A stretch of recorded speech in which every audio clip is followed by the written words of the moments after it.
Jak se to jmenuje? Svatý Donát? Svatý Donát, no.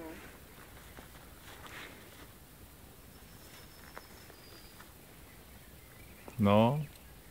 Musíme se ještě podívat tamhle k té soše vlastně.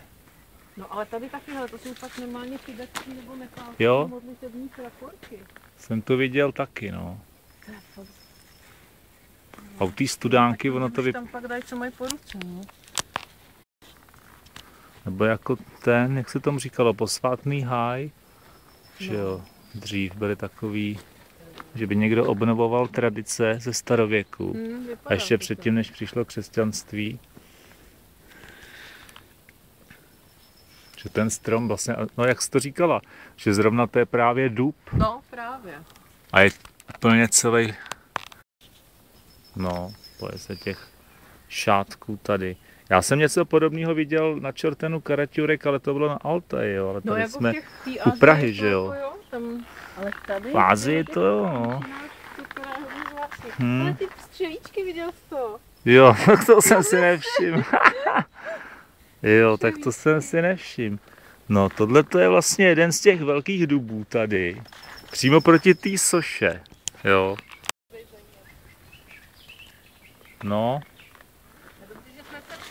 My jsme vlastně, jak se to jmenovala ta vesnice, tadyhle, to je Svatý Donát, že jo, jako nějaký starý poutní místo, jasně, tohle to je jakoby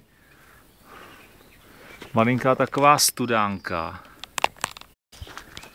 Tady, ta mohyla. Jo, jasně. Rozumíš tomu trochu? Víš to? A tady třeba k tomu bude nějaký No.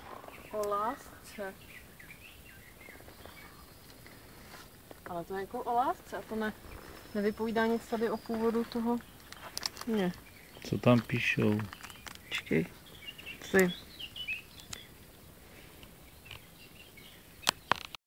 No jasně, tady je ten Donát a je schovaný takhle proti slunci mezi těma obrovskýma stromama.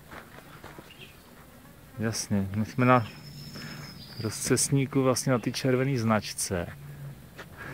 A toto je ten Donát 1765.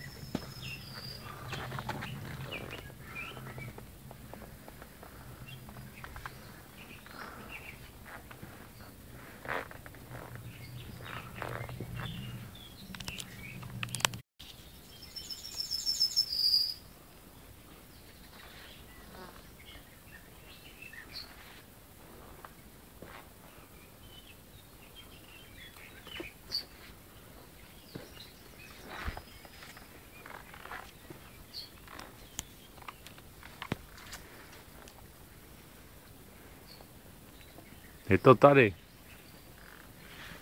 Návršíčko, jako Návršíčko, no. to je pěkný místo, ale... Určitě silný místo. A to musíme přijít, co to všechno má v sobě. Vidíš, ve čtveřici stromů takhle. A je to fakt takový víš, hele, mně přijde, že to je jako uměle navršené. No tak to je jasně, že to je uměle navršené. No to je jasný. No jako jo. To jo. A přesně takhle do ornamentu.